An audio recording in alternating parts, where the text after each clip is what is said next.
Saudações, senhoras e senhores. Espero que todos estejam muito bem, em plena paz e justiça, nesta semana tão conturbada, onde falar em paz chega a parecer um equívoco, lamentavelmente. Estamos aí numa situação muito complicada, onde envolve-se a segurança mundial praticamente. Estamos há algum tempo com situações conflituosas no leste europeu, agora Oriente Médio com mais algumas situações extremamente complexas, delicadas. Provavelmente esperamos que não, mas nos deparar aí talvez com algum conflito nuclear. Desejamos que não. Intencionemos todos em nossas orações, com nossas melhores energias, que estes países percebam que a melhor situação é a trégua, é evitar conflitos. Alguns estudiosos dizem que nos deparamos com um momento único na história da humanidade, onde o mundo está há muito tempo sem guerras, o que não é muito comum.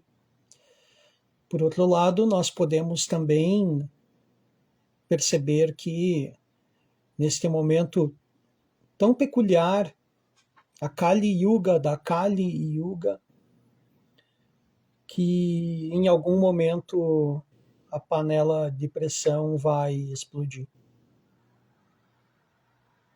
Não sabemos quais serão os detalhes para o futuro, mas poderíamos imaginar inúmeros desfechos,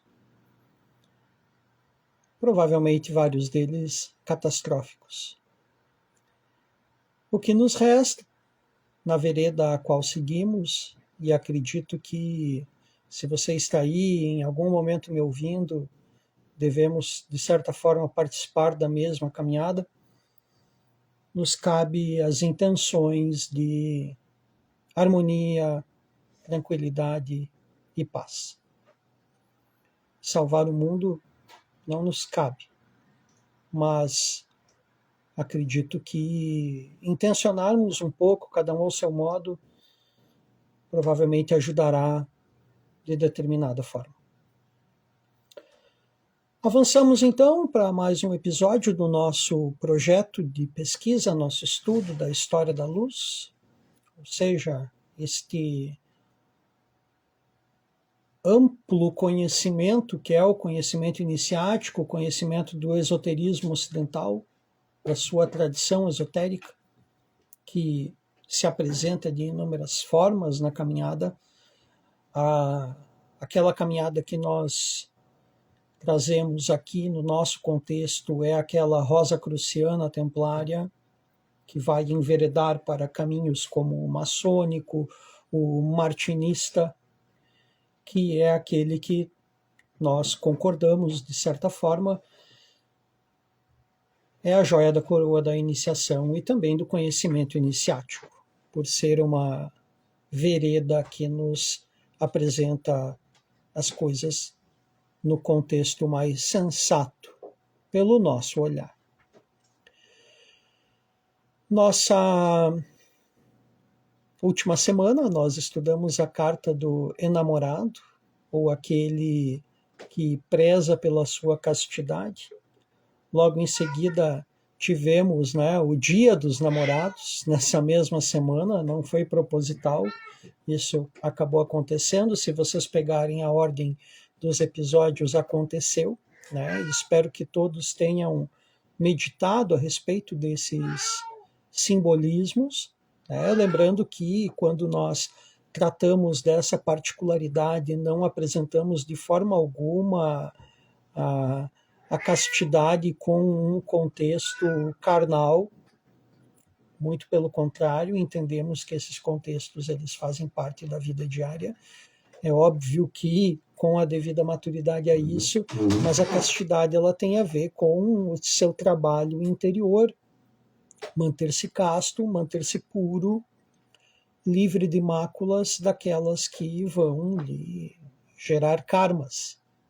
Então, é este ponto que nós pontuamos quando estudamos a lâmina, aquele que se encontra entre dois caminhos, um caminho que o levará a verdades iniciáticas, verdades superiores, e outro que levará ele ao caminho, talvez, da profanação do corpo. Enfim, isso tem a ver com a opção de cada um, mas lembrando que neste simbolismo arquetípico ele vai apresentar para nós chaves para a nossa autorrealização, a nossa autoiniciação, ou seja, contextos que geram para nós tudo aquilo que tem o peso, o valor do sagrado. Isso é a castidade nesse ponto. A carta tem uma imagem um tanto barroca, clássica até, pelo próprio Cupido que aparece na lâmina, mas ela também traz para nós alguns detalhes bem particulares, como o próprio iniciado, ou seja, aquele pajem que está ali, ele está com a mão no cinto, né, no seu símbolo. O símbolo é aquele que apresenta para nós a energia de equilíbrio. Você equilibra as polaridades, cingindo-se. O que é o cingir? Amarrar o cordão na altura dos rins, equilibrar as suas suprarrenais. Isso quando nós estudamos linguagem corporal ou mesmo simbolismo do corpo humano, vamos fazer toda aquela ligação entre esses órgãos que são duplos, né? As orelhas, os ovários, os testículos, os pulmões, a sola dos pés, os rins, tudo isso leva a um equilíbrio dos sentidos. Então, o próprio pajem, ou seja, aquele jovem na lâmina segurando o seu cinto, equilibra a imagem toda no sentido arquetípico daquele ser que ali se apresenta. Bem, avancemos então na nossa caminhada. Nós já trouxe uma leve questão que achei necessária. Também vamos falar um pouco sobre hoje a lâmina que se apresenta é uma lâmina que ela apresenta uma visão de batalha, uma visão de guerra, mas, enfim, as coisas acontecem conforme devem ser. Avancemos então com a nossa prece de abertura, onde nós pedimos ao grande Deus, o Altíssimo, o grande arquiteto, pedimos a Yeshua, o iniciado perfeito, que é o Cristo, ao Espírito Santo, que para os cabalistas ele atende pelo nome de Ruach HaKadosh, o sopro do santo. Pedimos também a presença do nosso muito caro arcanjo Gabriel, de Elohim Tsavaot, de todos os Bnei Elohim, trazendo a presença do sempre presente, docílimo Anauel, que nos auxilia a mediar esse caminho na senda justa que medeia entre Jaquim e Boaz. Que assim seja, damos então abertura ao nosso estudo de hoje. Avançando no tema, nós vamos para o 7º arcano. Como é de hábito, de costume, já falei um pouco sobre a lâmina anterior, mas vamos lá, recapitulando ela. Temos aqui a carta L'amoureux, ou o enamorado. Alguns apresentam até como o nome dos enamorados, mas de forma alguma nós temos aqui uma pessoa que está optando por dois caminhos. O caminho, aquele que nos leva às verdades iniciáticas, onde tem a mulher com o manto e a coroa de louros, apresentando a grande mãe, ou até o arquétipo do velho sábio no feminino, e aqui aquela ligada ao caminho carnal, ao caminho da matéria. Enfim, ele opta. O seu olhar automaticamente está se cruzando com o do sábio, né, da sabedoria, no forma do feminino. E Os italianos, na arte, quando a gente estuda a arte barroca, principalmente, se fala o Pucci, né? O nosso querido Cupido está pronto para dardear, né? Para lançar a sua flecha, fazendo com que a escolha seja efetiva, né? A jovialidade se apresenta na forma dele, aonde as pernas estão expostas, o que é típico do pajem, do noviço, né? E como comento antes, a sua mão no cinto apresenta o equilíbrio da forma, ou seja, ele está equilibrado, cingido. A lâmina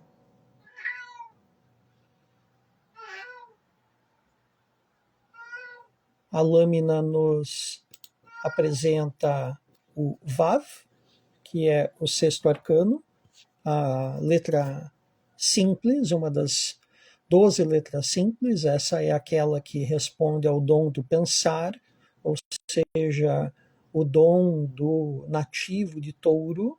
Ele é o prego, representa o prego, né? O cravo, aquele que fixa, e o caminho que se apresenta para nós, aqui com essa lâmina, é o caminho que compreende a senda que há entre Biná e Geburá. Ou seja, esses dois pontos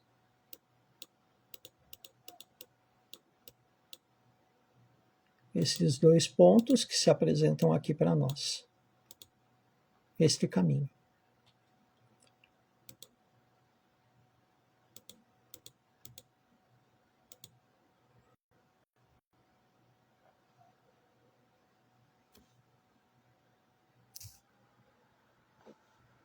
Muita coisa para ser fixada. É interessante aqueles que estiverem interessados retomarem os vídeos anteriores, onde são apresentadas de uma forma melhor, muito mais explicada, cada um dos arcanos. Hoje, então, nós partimos para o sétimo arcano, ou seja, o carro. O carro, nós atribuímos a ele a palavra-chave da vitória. Vamos lá.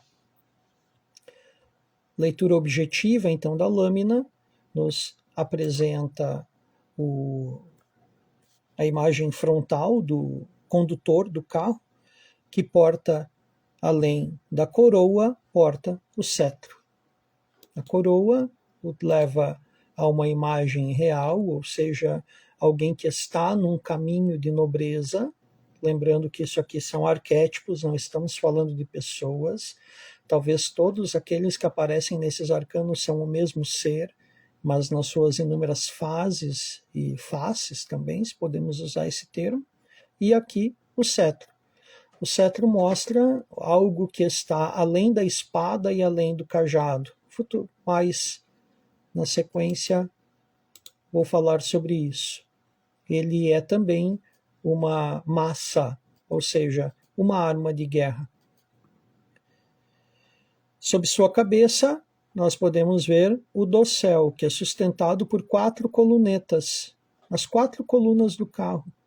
Ele é móvel, ele pode se deslocar, ele pode ir para a direção que quiser. 2 cavalos buscam direções contrárias pelo seu movimento. Seu olhar vai para o mesmo lado, mas isso aqui, neste ponto, ele pode ter um simbolismo mais aprofundado, conforme nós vamos aperfeiçoando a leitura da lâmina, mas nesse ponto aqui da leitura objetiva, o que importa é a direção que eles tomam. Podemos ver que cada um toma uma direção diferente. Detalhes das rodas são perceptíveis. Então nós vemos que realmente é a carruagem, é o carro, como o próprio nome diz. O carro também tem um outro nome, que é o vencedor. A vitória do nosso vencedor é o que nos importa. Mas que vitória é essa? Vitória é a palavra-chave que nós atribuímos então a essa lâmina. E que vitória é essa? Né? A vitória do nosso vencedor é aquela que vai além da vitória da matéria. É a vitória que abrange os mundos que formam a nossa existência. Podem perceber que esses arquétipos eles apresentam para nós uma mensagem que não acontece apenas no mundo material.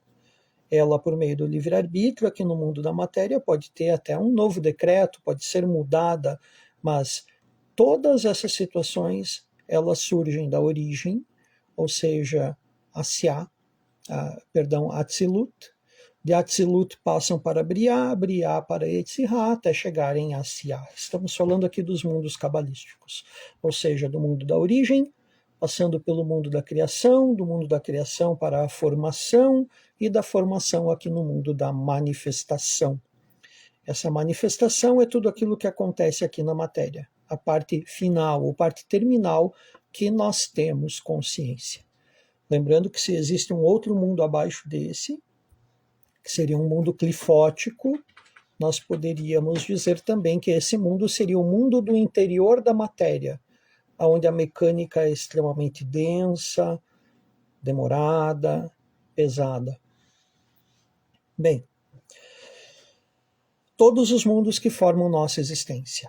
Estes, resumidamente, o mundo onde habita o próprio Deus, nós não temos acesso, não nos cabe. Mas onde habitam os seus nomes, por aqueles aos quais nós vamos chamá-lo, que em certo momento nós teremos acesso a esses nomes, não digo aqui de forma efetiva, mas como pessoas, como seres mesmo, em um momento de grande iluminação, o sagrado nome de Deus se revela para nós. Mas seus nomes são aqueles nomes que habitam nas Sefirot. Outro ponto abaixo dele, então, onde temos o mundo da criação, o mundo onde fica sob o domínio dos arcanjos, aquele mundo onde as coisas se criam, depois abaixo, o mundo onde as coisas se formam, o mundo dos anjos, aquele onde tem uma mecânica, uma forma, o mundo onde não se há mais necessidade de pai e mãe, né?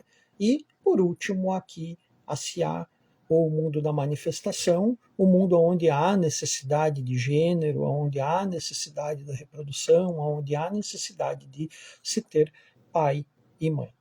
Bem, ele, o vencedor, avançando então na lâmina, é aquele que triunfa pelos homens, que triunfa pela grande obra, que triunfa pelos elementos. Ele faz com que tudo exista, tudo aconteça por meio da sua vitória. Por isso ele tem essa posição extremamente equilibrada e habita em um veículo, ou seja, é a Merkabah. O seu tapete mágico poderia ter o mesmo sentido aqui. Sua ação, que no momento é solitária, é extremamente abrangente, pois a humanidade é o motivo da sua luta. Vitória, assim como a bênção, que nós já tratamos em 2 episódios anteriores, são situações que todos desejam sempre que iniciam mais um dia de suas vidas. Pontos bem interessantes de serem sugeridos quando essa lâmina aparecer para você, no meio dos seus trabalhos, das suas meditações, dos seus estudos, é levar essas palavras-chave como algo significativo. Obviamente, você precisará de alguns conhecimentos mais aprofundados, como já falei nos 2 episódios introduzindo, apresentando os arcanos maiores e depois com os menores.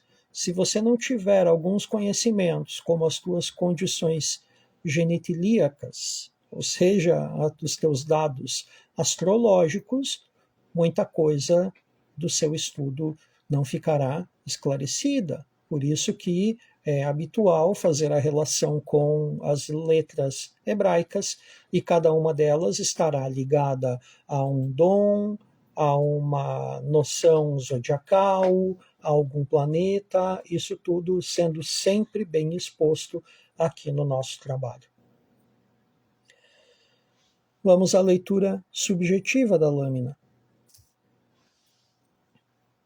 Os elementos são os seus zeladores, pois é pela vida da matéria que nosso ser arquetípico aqui, nosso personagem, o vencedor, foi em busca do triunfo. Assim vemos pelas colunetas e o dossel. Cada uma dessas colunas ela vai representar um elemento. É muito certo que o cetro ele representa o quinto elemento, e acima de sua cabeça o dossel, ou seja, aquilo que zela, aquilo que protege. A própria coroa também pode apresentar para nós o simbolismo do quinto elemento.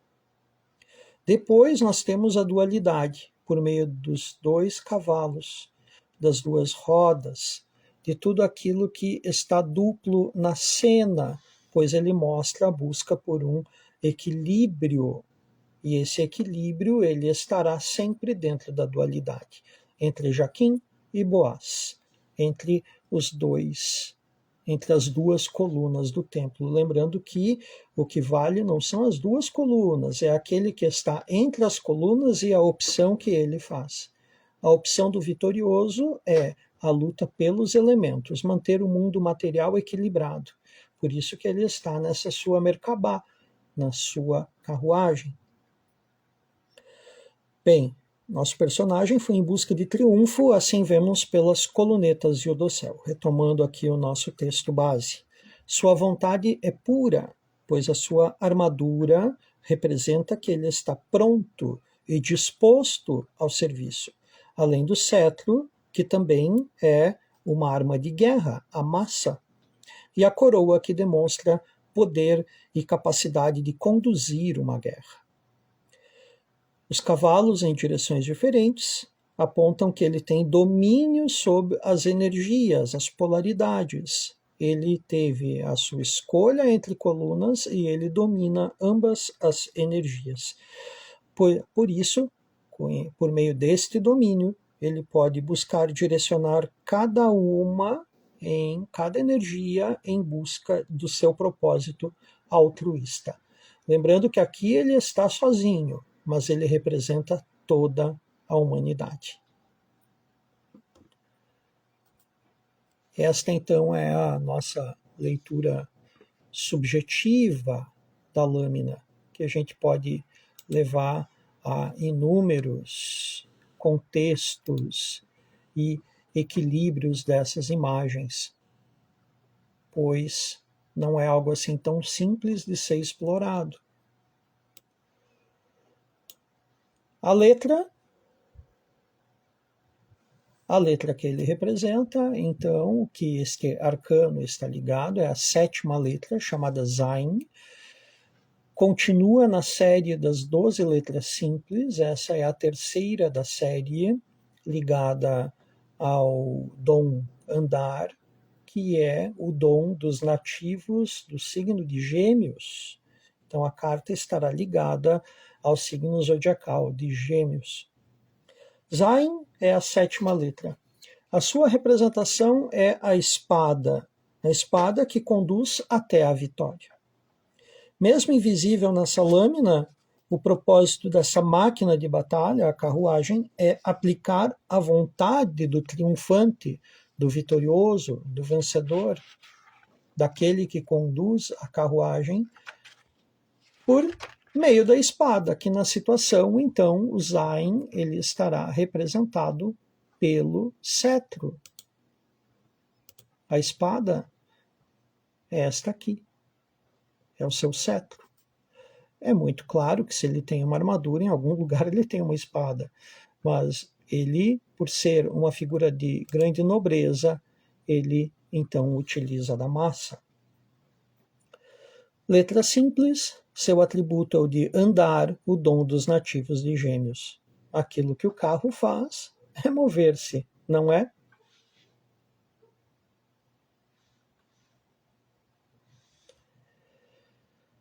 Elemento é o ar.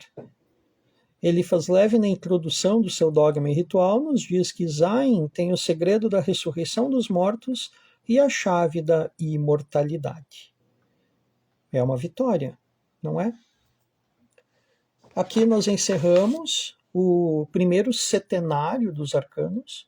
Esse setenário ele está ligado às verdades iniciáticas, ou seja, aquilo que nos conduz ao entendimento supraconsciente das coisas, conforme nós vamos caminhando por estes sekel, ou seja, por esses caminhos, nós vamos nos adaptando a essas linguagens.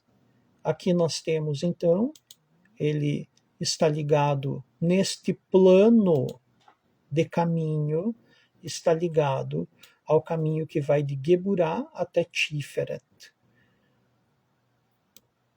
Um caminho muito interessante, pois ele nos apresenta aquilo que vai da lei até a beleza. Então, a beleza ou a compaixão, como alguns também utilizam para definir Tiferet. Tiferet se nós não tivéssemos Keter, Tiferet seria a sefira mais alta dentro da árvore da vida. O pleno bem está aqui. E se nós fôssemos considerar uma sefira como uma sefira má, e é claro que isso é bem complexo da gente expor nesse nosso estudo, mas podemos ser bem francos com isso. Se existisse uma sefira má, seria a Geburah. Geburah, ela é regida pelo planeta Marte, e ela é aquela aonde, quando transformamos ela em caminhos, em moradas dos vícios, aqui está a raiva, o irascível está aqui. Geburah é toda aquela energia que tende ao excesso, que tende à violência desmedida, está aqui. Claro que nós estamos falando de lei. O seu oposto aqui, Gedulah ou Rized, é a casa da justiça. Justiça e lei podem, em algum momento, serem confundidas por nós. Mas eu gosto sempre de expor aquele fato lá do Antigo Testamento, do Novo Testamento também, aonde se disse: o faraó ordenou que todos os filhos primogênitos fossem mortos. Isso era justo? Não, mas era a lei. A lei, ela muitas vezes é injusta. Então esse caminho que vai da lei até a beleza envolve para nós o arcano da vitória, do vencedor. É claro que sempre temos um caminho de dualidade. É um caminho que vai entre uma e outra sefira.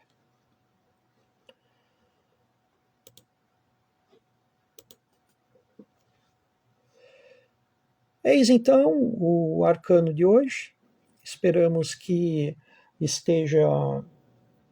o carro do vencedor se apresente sempre de forma muito equilibrada e plenamente justa para cada um de vocês. Este carro também poderíamos sintetizá-lo como o veículo que nos move, ou poderíamos dizer que este carro ali é o domínio pleno de Ruach HaKadosh, do sopro do santo, ou do Espírito Santo.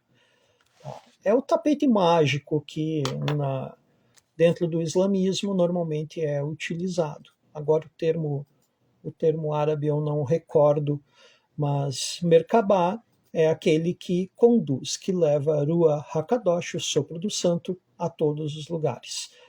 Merkabah é algo que nós despertamos por meio da meditação em nós. Ela existe. Claro, ela existe, mas ela pode estar estacionada na garagem, no seu caso.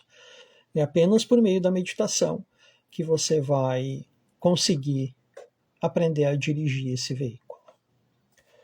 Bem, agradeço então a cada um de vocês que está aí conosco, que participou da transmissão aqui pelo Instagram. Cada um de vocês sintam-se abraçados. Agradeço a cada um dos senhores e das senhoras. Se você está assistindo isso pelo YouTube, pelo canal A História da Luz, também agradeço muito. Se puder nos auxiliar divulgando o nosso trabalho para aqueles que são mentes afins, ótimo. Se não, tudo bem, não tem problema. Gostaria de agradecer aos nossos incentivadores do nosso projeto, aos nossos amigos do Artax Vis, do Estúdio de Arquitetura, na figura do nosso irmão Júlio Bolles nos auxiliou com alguns equipamentos, facilitando nossas transmissões. Ao nosso irmão mais velho de caminhada, Nelson Real Júnior, nosso mestre da Real Escola de Cabala Cristã. Vocês o encontram eu vou deixar marcado ali, tanto no Instagram quanto no YouTube, deixar marcado, mas é no @real-ecc, Real Escola de Cabala Cristã. E aos nossos irmãos sempre presentes da Societas Incógnita, pelo seu apoio metafísico. Muito obrigado aos irmãos. Agradeço então a cada um de vocês que esteve aí presente, que nos prestigia. Algumas dúvidas, fiquem à vontade para entrar em contato conosco.